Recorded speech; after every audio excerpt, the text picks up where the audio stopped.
Φίλες και φίλοι της Επιτροπής της Ασφαίρεσης, γεια σας. Είμαι ο Θωμάς Κουσιορής, ιδιοκτήτης του καναλιού Random.tv και σήμερα έχω την ιδιαίτερη χαρά και τιμή να έχω δίπλα μου τον Τάσο Τωρινιώτη. Τάσο, καλησπέρα. Καλησπέρα, θυμάμαι.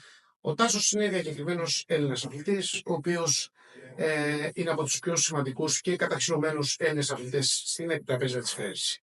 Θέλω να τονίσω ότι αυτή η συνέντευξη είναι εντελώς αυθόρμητη, δεν υπάρχει κάτι το στημένο και γι' αυτό θα κάνω έναν πρόλογο και μετά θα πάμε κατευθείαν σε ερωτήσεις σχετικά με τον Τάσο, με τα αποτελέσματά του και με την καριέρα του. Ο Τάσος λοιπόν Τωρινιώτης είναι ένας από τους σημαντικότερους και πιο καταξιωμένους Έλληνες αθλητές στην επιτραπέζια της Φέρεση. Συνεχίζει να γράφει την ιστορία του μέσα και έξω από το τραπέζι. Με πληθώρα επιτυχιών στο ενεργητικό του, τόσο σε ατομικό αλλά και σε ομαδικό επίπεδο, παραμένει σταθερά στην ελίτ του ελληνικού πινκ-πονγκ. Το 2023 ηγήθηκε του Ολυμπιακού στην κατάκτηση του Europe Trophy, οδηγώντας την ομάδα σε μια έτοιμη πορεία που άφησε εποχή. Το 2025 πρόσφατα κατέκτησε το τίτλο στο διπλό ανδρών του Πανελληνίου Πρωταθλήματος μαζί με τον Γιώργο Σταματούρο, νικώντας τον τελικό του Σγουρόπουλου και Βλοντινό. Η πορεία του συνεχίζεται αδιάκοπα με επιτυχίες, σεμνότητα και υψηλό αθλητικό ήθος. Ο Τάσος είναι γνωστός για το πάθος, την επιμονή και τη στρατηγική του σκέψη στο τραπέζι, αλλά και για την ηρεμία και τον επαγγελματισμό του έξω από αυτό. Η κουβέντα μαζί του δεν είναι απλώς μια συνέντευξη, αλλά μια έμπνευση, μια ευκαιρία να γνωρίσουμε τον πρωταθλητή και τον άνθρωπο πίσω από τις διακρίσεις. Πριν πάω όμως στις ερωτήσεις, θεωρώ πολύ σημαντικό να μιλήσω λίγο για τις διακρίσεις του Τάσου του Τωρινιώτη. Θα μιλήσω πρώτα για τις ενδεικτικές επιτυχίες. Αυτές που ξέρω εγώ επί το πλήστον είναι πάρα πολλές. Θα μιλήσω πιο πολύ για τις βασικές, για τις κορυφές. Πρωταθλητής Ευρώπης με τον Ολυμπιακό στο Europe Trophy 2023 ως αρχηγός της ομάδας και αίτητος. Είναι βασικό αυτό να γνωρίσετε, αίτητος δηλαδή δεν έχασε παιχνίδι. Πρωταθλητής της Ελλάδας το 2025 στο διπλό ανδρών με τον Γιώργο Σταματούρο κόντρα στους κορυφαίους Σγουρόπουλο Βλωτινό. Πρωταθλητής της Ελλάδας στο απλό ανδρών το 2017.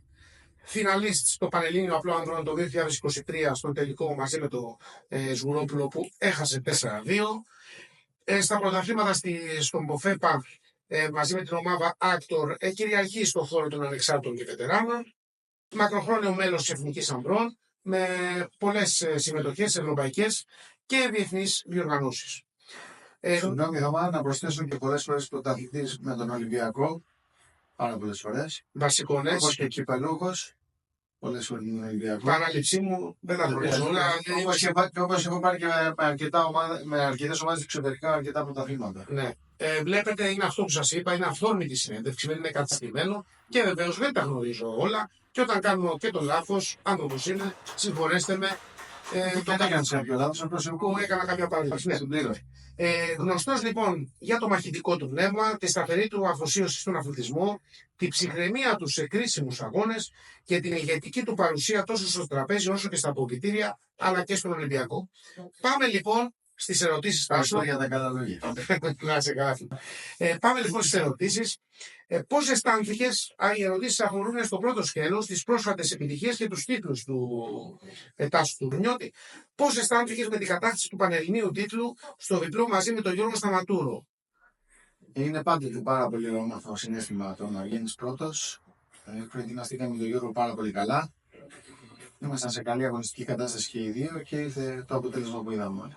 Είχες κάνει κάποια ιδιαίτερη προετοιμασία, στρατηγική, ακολουθήσατε τακτική ενάντια στο Σγουρόπουλο και στο Βλωτινό? Στο τελικό. Σίγουρα ακολουθήσαμε κάποια στρατηγική που δεν μπορούμε να την κάνουμε προς τα έξω. Είναι δική μας, είναι προσωπική, και εμένα και του Γιώργου. Και αυτή η στρατηγική μας έκανε να πιέσουμε πάρα πολύ για να βγούμε πρωταθλητές. Πώς εξελίχθηκε το συνολικό δέσιμό σας στο τραπέζι? Δηλαδή έχει σκοπό να είστε και σε άλλους αγώνες μαζί, δηλαδή να το συνεχίσετε Φυσικά και έχουμε. Νομίζω ότι το καλύτερο μας σημείο είναι το ότι εγώ και ο Γιώργος έχουμε διαφορετικό στυλ παιχνιδιού. Οπότε αυτό στο διπλό πάρα πολλές φορές βοηθάει στο να έρθει το επιθυμητό αποτέλεσμα. Όπως βλέπετε, θέλω να κάνω μια ενημέρωση. Τώρα είμαστε στον χώρο όπου γίνονται οι προπονήσεις έξω. Είναι ένας από τους όσους σας λέω ότι το κανάλι μας κάνει κάτι το διαφορετικό. Είναι αυθόρμητο, αλλά είναι αληθινό. που είναι το Α και το Ω στην τραπέζα της Φέρεση, είναι ένα σημαντικό. Σας δυσκόλεψε κάτι περισσότερο στο πρωτάθλημα και πώς το ξεπεράσατε? Όλα τα παιχνίδια με όλους τους αντιπάλους που παίξαμε θέλουν προσοχή. Όπως είπα και πριν, ήμασταν αυτοί που έπρεπε, τακτικά και παικτικά. Και έτσι σημαντικές δυσκολίες είχαμε κάποιους αθλητές, αλλά τις ξεπεράσαμε και ήρθε το αποτέλεσμα. Ποιος είναι αίσθημα κυριάρχησε όταν ανεβήκατε στο βάθρο, δηλαδή στην πρώτη θέση? Όπως προείπα, είναι πάρα πολύ ωραίο το συνέστημα να είσαι πρώτος. Εντάξει, και εύχομαι να το ζήσουν όλοι. Σαν τις πιο καθοριστικές στιγμές στην καριέρα σου, ποιες πιστεύεις ότι είναι? Έχω αρκετές στιγμές που μπορώ να θυμάμαι. Οι πιο πρόσφατες, όπως είπες και εσύ πριν, είναι το αίτητο πρωτάθλημα Ευρώπης με τον Ολυμπιακό. Είναι μια επιτυχία που θα με στοιχιώνει σαν αθλητή, γιατί παίζω και στην ομάδα του Ολυμπιακού αρκετά χρόνια. Ηγούμε, όπως είπες, της ομάδας και έκανα ένα καταπληκτικό πρωτάθλημα με 11 στις 11 νίκες, αίτητος. Ήμουν πάρα πολύ συνεπής και πάρα πολύ καλός αθλητικά και όσο μάλλον ψυχολογικά και τακτικά. Και υπάρχει κάποιο μυστικό, θα ήθελες να μοιραστείς μαζί μας πώς προετοιμάζεσαι ψυχολογικά για τις μεγάλες διοργανώσεις και καταφέρεις να διατηρήσεις τη συγκέντρωσή σου και το ρυθμό σου κατά τη διάρκεια ενός αγώνα?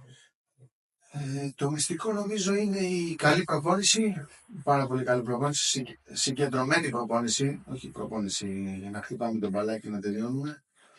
Άρα παίζει πολύ ρόλο το μυαλό, δηλαδή στην επιτραπέζη. Και πόσο μάλλον στην προπόνηση. Η προπόνηση είναι ο κάθε στον αγώνα. Και θα ήθελες να μας πεις κάποιον αθλητή, προπονητή ή άνθρωπο γενικότερα, ο οποίος σε ενέπνευσε στην όλη επιτυχημένη πορεία σου μέχρι στιγμής? Γιατί συνεχίζεται η πορεία του Τάσου, είσαι ενεργός παίκτης και εδώ. Εγώ ήμουν από τους πολύ τυχερούς αθλητές. Μικρός ηλικιακά κατέβηκα στην εθνική ομάδα και επίστρεψε ο προπονητής τότε και δίπλα μου είχα σπουδαίους αθλητές, μεγάλες προσωπικότητες, τεράστιους αθλητές. Είχα δίπλα μου και έκανα προπόνηση μαζί του τον Καλίνη Κοκρεάλια, τον Παναγιώτη τον Γιόνι, τον Ντανιέλ Τζιόκα, τον Γιάννη τον Κοντινό, τον Κώστα τον Παπαγεωργίου και πάρα πολλούς αξιόλογους αθλητές. Και με το αποτέλεσμα να έχουμε φτιάξει ένα πάρα πολύ ισχυρό γκρουπ προπόνησης και έτσι όλοι οι αθλητές εκείνης της εποχής κρατηθήκαμε σε πάρα πολύ υψηλό επίπεδο. Μέσα σε αυτούς και εγώ έβαλα το λιθαράκι μου στο άθλημα. Βεβαίως, γιατί αν σκεφτείτε φίλες και φίλοι ότι αντιμετωπίζει 20 οι οποίοι είναι στελέχοι στις εθνικές ομάδες και βεβαίως βγαίνει νικητής σε πάρα πολλούς αγώνες. Είναι ακόμα, δηλαδή, όπως όλοι γνωρίζουμε, το επίπεδο του εξαιρετικό. Υπάρχει κάποια φιλία ή συνεργασία στον χώρο που έχει σημαδέψει την καριέρα σου?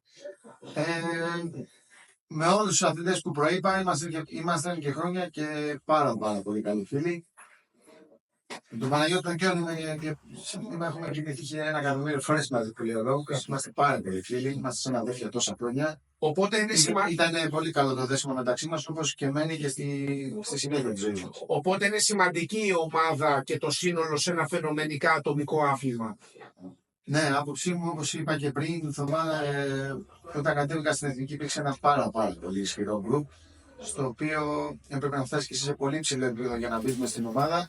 Και έτσι κρατηθήκαμε, αυτό το γκρουπ μας κράτησε και η συνέχεια των παιδιών που ήρθαν έχει κρατηθεί πολύ μεγάλο υψηλό επίπεδο και έτσι κρατιόμαστε όλοι σε ψηλά. Η προσωπική σου στόχη για τα επόμενα χρόνια? Η προσωπική μου στόχη είναι να είμαι υγιής προφανώς. Παντρεύτηκες πρόσφατα? Σιγά να κάνουμε και κάνα παιδάκι που λέμε. Η προσωπική μου στόχη είναι να συνεχίσω να παίζω όσο με κρατάνε τα πόδια μου και όσο είμαι υγιής, να μην έχω τραυματισμούς και κάποια στιγμή αργότερα να δούμε τι θα φέρει. Βλέπεις δηλαδή τον εαυτό σου κάποια στιγμή σε ρόλο προπονητή ή συμβούλου? Αυτό τα ξέρω τα μεγάλα θα περιμένω τις στιγμές μου. Την ελληνική επιτραπέζα της Φέρεσης σε 5 με 10 χρόνια, τι πιστεύεις, δηλαδή θα ξαναέρθει η χρυσή εποχή των μεγάλων διακρίσεων σε συνολικό επίπεδο. Γιατί σε ατομικό σίγουρα υπάρχουν αθλητές όπως ο Παναγιώτης Γιώνης, ο Γιάννης ο Σγουρόπουλος και εσύ και άλλοι αθλητές, οι οποίοι μπορούν στο εξωτερικό βεβαίως κάνουν διακρίσεις είτε στις ομάδες που παίζουν, αλλά λέω σαν σύνολο, σαν εθνική έχουμε δυνατότητες να το παντρέψουμε αυτή την ομάδα η οποία να βγάλει προς τα έξω μια μεγάλη διάκριση. Νομίζω πως εμείς οι μεγάλοι πρέπει να τραβήξουμε περισσότερο τους μικρούς, να τους έχουμε από κοντά, να τους δείξουμε και όπως είπες και εσύ τα μυστικά συστατικά του αθλήματος.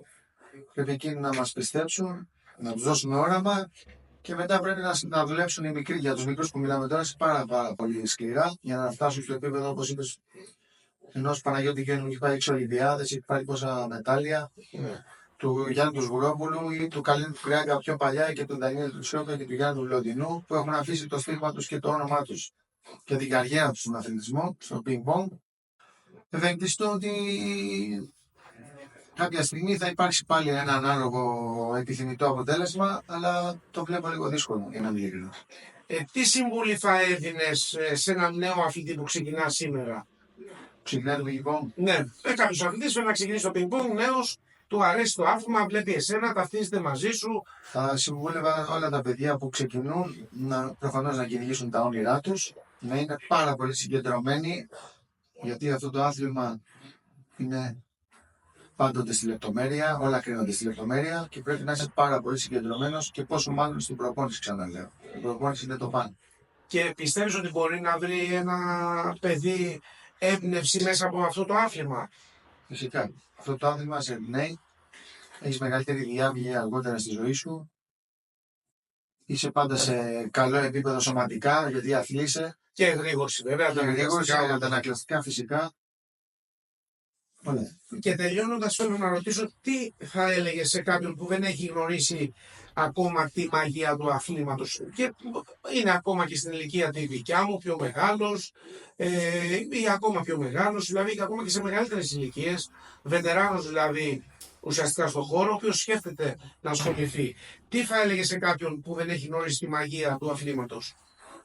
Θα του έλεγα να τρέξει λίγο να βράσει μια ρακέτα σε οποιοδήποτε κατάστημα πουλάει, να πάρει τη ρακέτα, να βρει έναν χώρο και να αθληθεί, γιατί ο αθλητισμός, κακά τα ψέματα, είναι μεγάλο αγαθό. Είναι υγεία, είναι ζωντάνια. Υγεία, ζωντάνια, δεν τα ουσιαστικά με αυτό το πράγμα. Είναι όλα μαζί. Και πόσο μάλλον το ping-pong σου φέρνει και τη διάβγεια που είπαμε πριν. Τάσο, σε ευχαριστούμε πάρα πολύ που μας τίμησες, που είσαι εδώ δίπλα μας. Αποτελείς πρότυπο και έμπνευση και για μένα, αλλά και για πάρα πολύ κόσμο. Ευχαριστούμε πάρα πολύ. Εγώ ευχαριστώ πάρα πολύ για τα καλά σου λόγια, για τη δυνατότητα που μου δώσατε να πω κάποια πράγματα. Και εύχομαι στο πινκ-πονγκ να υπάρχουν όσο το δυνατόν περισσότεροι αθλητές. Φίλες και φίλοι, σε αυτό το σημείο έφτασε το τέλος της συνέντευξής μας.